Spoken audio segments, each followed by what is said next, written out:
Pre-recorded, this is the Red Ticket Blues Podcast. I am Brian Buckley. This is being recorded on February 15th. To hit the internets on February 16th. How's everybody doing? It is freezing. Remember, you can always listen to the show on iTunes, TuneIn, Radio, Stitcher, YouTube, and follow me on Twitter at BrianBuck13 and at Red Ticket Blues. How's everybody doing? First and foremost, the website has had a lot more articles. There are people writing. I'm writing. There's other people, Simon Yonkers, WFAN Trades, Jared. You've heard them both on the podcast, so check that out. Go to the site. There are stories almost every day. Well, let's just say every day for the hell of it. So check that out. How's everybody doing? Like I said, the aforementioned cold it's mind-numbing. I went to Subway before. I got my day off. Happy President's Day, by the way, huh? I'm all over the place, by the way. President's Day has got me like this. Happy President's Day. I mean, it's an annual tradition. We all celebrate our favorite presidents, like James Polk and I can't think of any other presidents. James Madison, all the Jameses. And we talk about what they did, right? You sit with your family. That's what I always did. We sit together and we discuss our favorite presidents and what they did and why we're still so proud of them. How about the presidents coming up? How about that GOP debate? We'll talk about that in a little bit. But the cold, man. I went to Subway before. Yes, I'm a glutton for gym mat sandwiches. My feet were still frozen for minutes after eating my sandwich once I brought it home. It is so cold. It's not fair. I don't know why I live here. I don't know why I do this. Why would I put myself through this? It's terrible. Been listening to a lot more reggae music than I normally do, which is a lot anyways, but just thinking of warmer environments, thinking of listening to groups like Sublime or Long Beach Dub All-Stars or whatever, or any other reggae, all the old ones. Just I saw Long Beach Dub All-Stars. If anyone doesn't know that's the band after Sublime, after their lead singer passed away. I saw them at Toad's Place in New Haven. It was the saddest thing I think I've ever seen. They brought up all these children on stage and sang this sort of anthem. And everyone looked like they wanted to kill themselves. It was just terrible. Where am I going with all this? So let's get into this. After you've you're in that hangover from the All-Star game, the NBA All-Star game and All-Star festivities were this weekend. I really don't care about them. I watched a little bit of the dunk contest. It was impressive with Aaron Gordon and Zach Levine. I don't know. I only hear about him once a year in the dunk contest. Him and Aaron Gordon, they were quite impressive, especially for big guys doing some really nice dunks. Aaron Gordon, both of them again. It was impressive. I'm surprised I watched it. The game was Sunday night, the All-Star game itself. I did not watch it. I cannot bring myself to watch that. I don't understand why people get so hyped up for that.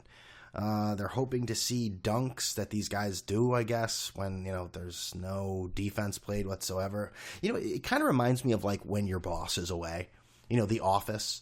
Yeah, you're still playing basketball. You're still doing your job, whatever. Things are happening. But, you're not really doing it that hard.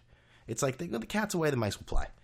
That's the way I look at it. And I don't – why would I want to watch people do that? These guys are 7 feet tall. I know they can do crazy shit, but it doesn't do anything for me. It really doesn't. But Kobe, I thought he died with the way that people were, the send-off for him. My God, he is still alive, right? There's no memoriam or anything like that. But good for Kobe. Quite a career. And I guess they really have to do it hardcore because there's not going to be any playoffs for the Los Angeles Lakers. So this was his grand send-off on a national stage because they're probably getting clipped from all the national games. No one wants to watch the Lakers play. So farewell, Kobe, in the middle of February, right? So that was my very abbreviated roundup from the All-Star game. Steph Curry hit a shot at the buzzer from half court. That's so cute. All these guys laughed. Ha, ha, ha, ha. Look how much fun we're having. We really like each other. Let's all dance together and in unison. Anyways, speaking of people that love each other, the GOP debate has gotten insane. Every week, or every time there is a debate, not every week, every few weeks when there is one, it's must-see TV, whether you are a hardcore liberal or a hardcore, conservative. This is must-see TV. It's a train wreck of massive proportions. So let's look about this, though. We're talking presidents. We're talking about our current president. We're talking about, and, rest in peace to the Supreme Court Judge Scalia, who passed away. And, all the Republican candidates were very, very upset. I don't know who was more sincere, but they were all sincere about their heartfelt thoughts about the judge passing away. But let's talk about this. We got presidents, our current president, and one of the biggest debates in the GOP debate every time, one of the biggest topics is illegal immigration. So you have Obama. So in his 8 years, he's been 2 terms, has deported more illegal immigrants than anyone. If you asked most immigrants who they'd vote for, it would be Obama. Then you have the GOP, where 3 people speak Spanish on that board. One's married to a Mexican. The other ones are Cuban. The parents of Marco Rubio are Cuban immigrants. They all speak Spanish. And they're the ones flip-flopping back and forth if immigrants should be here or not. It's complete fucking madness. Like, and Marco Rubio and Ted Cruz are sitting there. Did you ever think you would see this on a Republican stage? 2 people debating, showing off who can speak Spanish best? What kind of fucking world is this? But, I mean, Donald Trump obviously adds a layer of ridiculousness to it. He's now threatening to sue Ted Cruz, apparently, because, well, he's just tired of the lies. Who would have thought people would lie in politics? Do you know how many people would have been sued by now? But I'm enjoying it. And even John Kasich, who's probably the most moderate of them, of the Republicans, just saying, this is crazy. This is nuts. I'm starting to this is the part of the year where getting this close to the presidency that I'm hating every candidate. I'm hating every single freaking candidate. I mean, even you want to go to the Democrat side, you got Bernie Sanders, who lives in a pipe dream. He wants to give everything to everyone. Hillary Clinton should probably be in prison.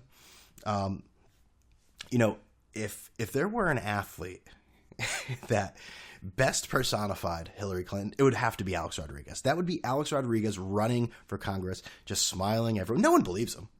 But obligatory A-Rod rip for no reason whatsoever. I'm still waiting for A-Rod Corp. I'm very interested in what he has. arodcorp.com, or is it A-Rod? Yeah, arodcorp.com, I think. Patiently waiting for the arrival of that website to launch, because I can't wait. But come on, A-Rod is totally Hillary Clinton.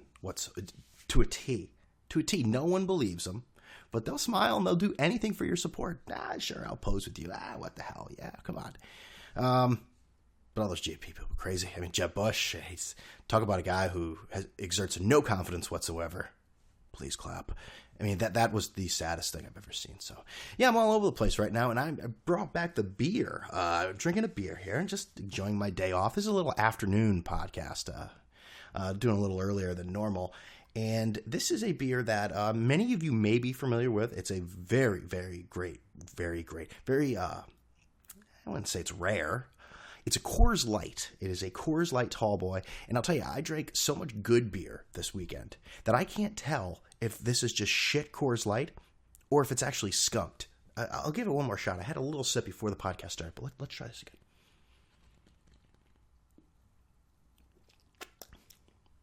I can't tell. I was drinking a Sierra Nevada Tropical IPA.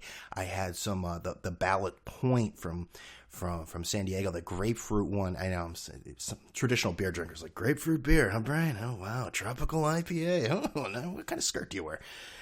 It's damn good beer. I'm gonna keep drinking this, I guess. What do we have here? We got a born on date here, May 9th, 2016. Okay, so the date's good, but I think it's skunked. That's just me. I'll have some more. By the way, this is Born in the Rockies, and it's out of, Golden, Colorado, just in case any of you beer connoisseurs want to check it out. Let's move on to another story, because, like I said, we're all over the place. This is difficult, man. It's February. What do you want me to talk about? I mean, you want me to talk about baseball?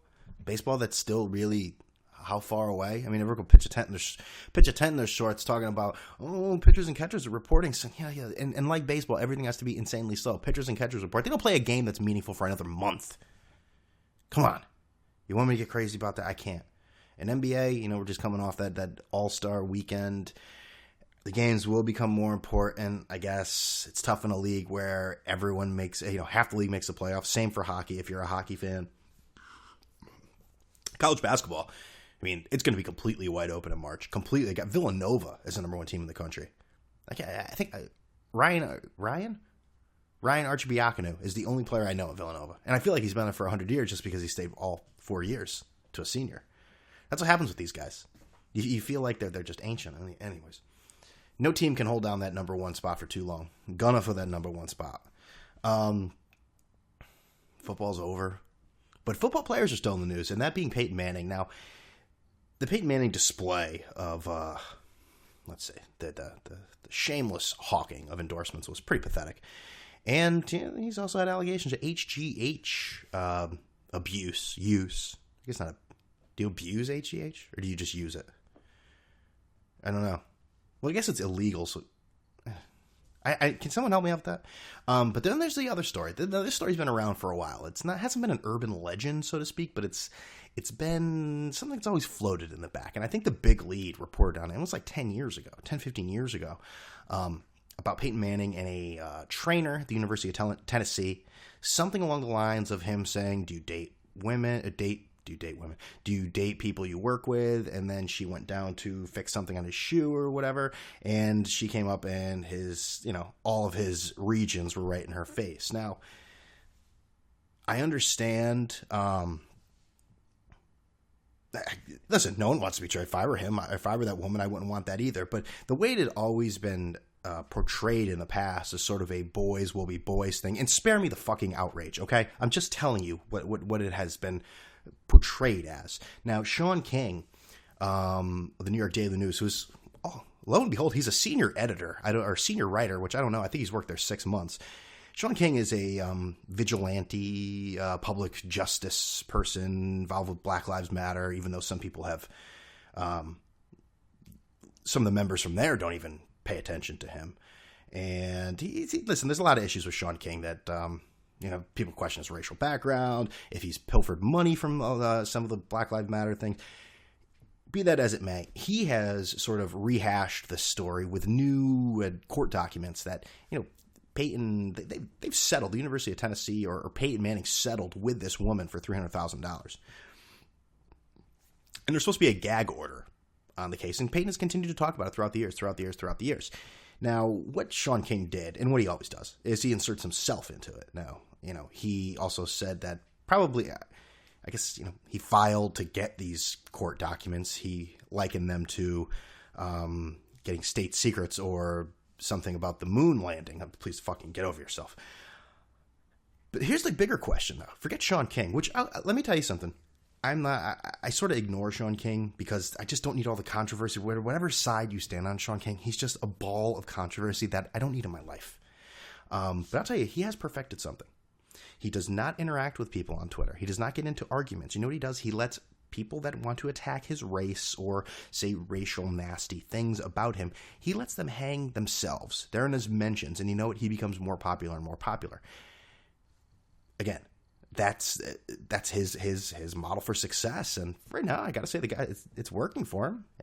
I guess I don't know how much money he makes, but he works with the Daily News, and he's got 200,000 something followers, and he's endorsing Bernie Sanders, so that's a big deal. But here's the bigger story: why is no one reporting on this story at all? Like, Shaun King is creating controversy because everything has to be racial with him. I think that the story came out because Cam Newton, he didn't act in the best light at the end of the Super Bowl. But why aren't other people reporting on this story? And why isn't Peyton Manning talking about it? Peyton Manning comes out, do your investigation with the HGH, do what you have to do, you'll find nothing. You will find garbage. I mean, that's a quote. You'll find garbage, a whole lot of garbage. None of these other media publications, there was a great article in Awful Announcing today, and it brought about this hero worshiping that we have, that we don't look at things like Kobe Bryant. I mean, yes, Kobe Bryant, the case was dropped with his accused rape 10 years ago or so. And you know what? I mean, he still settled a civil suit with her. Like, something happened. You have Mike Tyson, who went to prison for rape. And guess what? He's now, like, we're watching him do fucking Broadway shit on HBO documentaries. Like, really? Like, that's where we are? Because he's kind of funny and he was in some Hangover movies? So, while I do like Peyton Manning, I can't. I got to call it how I see it here. He has to respond to this. These other media publications, they have to be honest with this. No, we're not talking about anything. And for once, I want to agree with Patriot fans who say, you want to attack Tom Brady and make it a nonstop story about deflated footballs. But here you have Peyton Manning with HGH allegations and a sexual assault allegation with new information continuing to come out, and you don't say a fucking word? That's just me. That's just me. Oh, keep burping from this shitty beer, huh? All right, so let's move on quickly. What do we at here? This is going to be a short podcast because I have a lot of shit to talk about. Hold on here. Oh, sorry about that. So on Friday, I had the day off too. We'll jump into this. Well, that's not true. I'd seen once. Mike Francesa was at the Mohegan Sun in Uncasville, Connecticut. I love gambling. I hate casinos. They're just a depressing place. They're terrible. I can't stand to see people that shouldn't be there because they don't have a lot of money to begin with, and they're just spending their money, just depositing it into a garbage can, saying, "Please take this." It's like they're taking dollar bills and just throwing it. So he was having his remote there for the Connecticut Sports Foundation, which helps kids afflicted with cancer, which is a great cause, and a lot of the people that have been able to be in remission or get rid, their cancer is completely gone. They were there, talked with Mike, and Mike did the small talk with them. A lot of them are children. The kids were having fun there and everything, but I mean, as someone listening to the show, it really wasn't that eventful. I should say there's no calls. Just I wrote about this too, and you could check that out on redticketblues.com. Why am I whispering it? redticketblues.com. You can see it there. The people there, my God, just frayed and stained jeans, just smelling. I shouldn't say they smelled. I just imagine they smell. I imagine everybody smells. I imagine I smell. What am I talking about? But just the scene, looking at there, it was like I've said, it was totally the people that call and want to talk about stuff and make ridiculous claims and everything. They were all there. It was like you could attach a name and everything to them. They were all seated around there. Mike comes out, waves to everyone, and it was very awkward. Bob Husler, the update guy, sat there the entire time, not saying anything other than the updates, while Mike just sat. It was just weird. I don't know why he had to make the trip. Hey, good for him. Maybe he wanted to. Excuse me. It's Coors Light. I mean, it's such a damn good beer. It makes me burp every 5 seconds. But the other disgusting part there was the autographed Hawks. These people, they got their backpacks, they got their balls, their baseballs all in their hands, ready to pounce. Just because you had guests there like Bernie Williams, Dave Winfield, Roy White, Starlin Castro. They ran up on the stage as soon as Mike's like, Bernie, thanks for coming in. All right, 503, and we'll back after this. They would run up. No shame. Disgusting. Who are they showing those off to? I would imagine some are trying to sell them. Check this out. But you don't have any certificate of authenticity with that. I don't know. Who are you showing that to? Hey, check this. Hey, from around here? Saddle up to some chick at a bar. Check this out. Starlin Castro signed that. Who's that? Wouldn't you like to know? It was a sad scene. It really was. And I wrote about this, the degenerate gambler sort of wandered in at some point like, oh my God, what's going on here in the Wolf Den? Oh, look at this. It's free. They sort of like it just inched up as if you needed a ticket or something. You could see them just emerging from places, their heads popping in certain areas, looking at this just like zombies. I don't know. I had to go because I'd never gone. I live in Connecticut, but I wouldn't recommend it. That's just me. I know some people like it. I would not recommend it. Anyways, we're moving on quick here. Like I said, quick podcast. Moving on quick. So Kanye West is quickly losing his mind. And I don't even like to talk about Kanye West. I think he lost all legitimacy or any sort of integrity when he married into that disgusting family. But he's losing his mind, even more so. And I think he wants us to make us think he's losing his mind.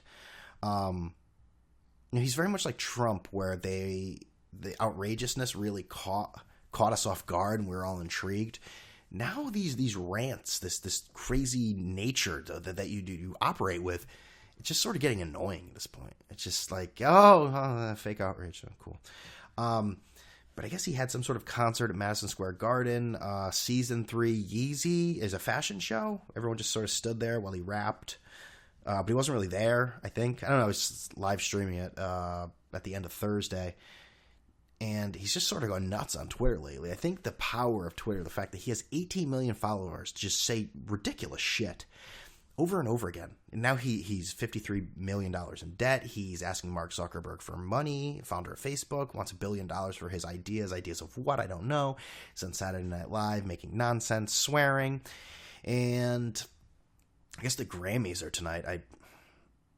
I don't feel like watching, but I think it's one of those events. I hate award shows, but I'll tell you, Twitter is live on those award shows, but I don't think I'll be doing that.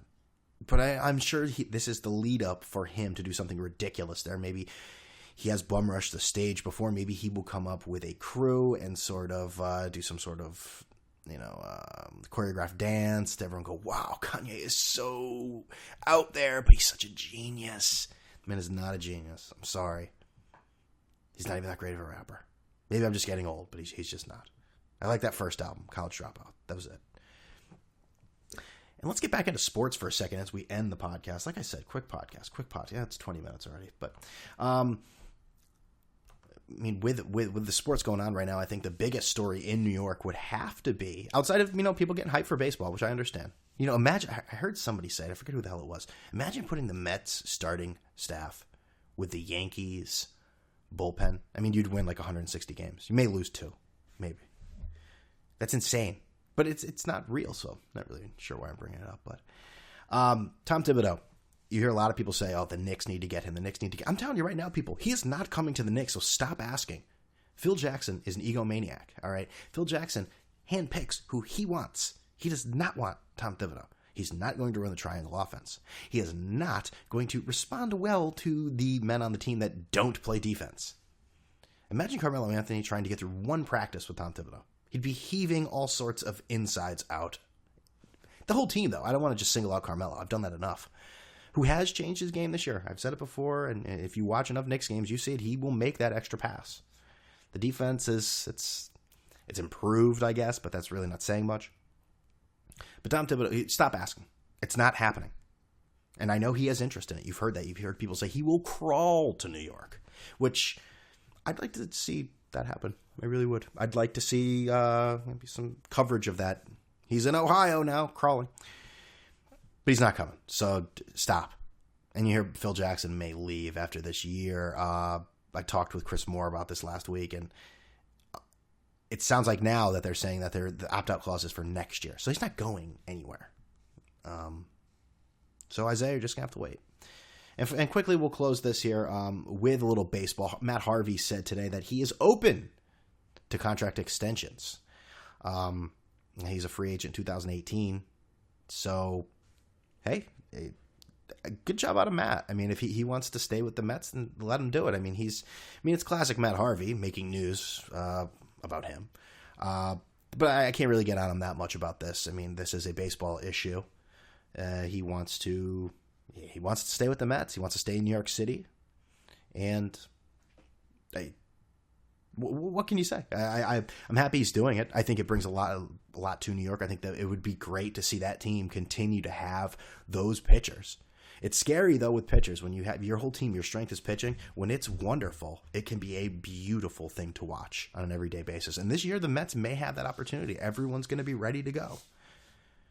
But beware of Matt Harvey and his promises, too, though. Oh! How about that, huh? All right, that's all I got today. But we will have a fixture, New York sports media, newspaper. You've read him, believe me.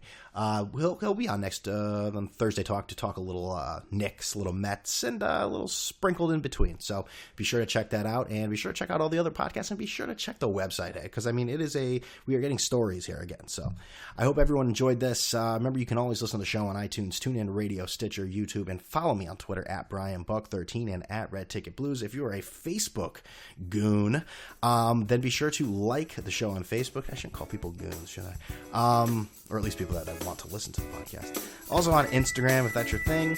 And remember to leave a review, subscribe, and a 5-star rating. With all that being said, I'm out of here.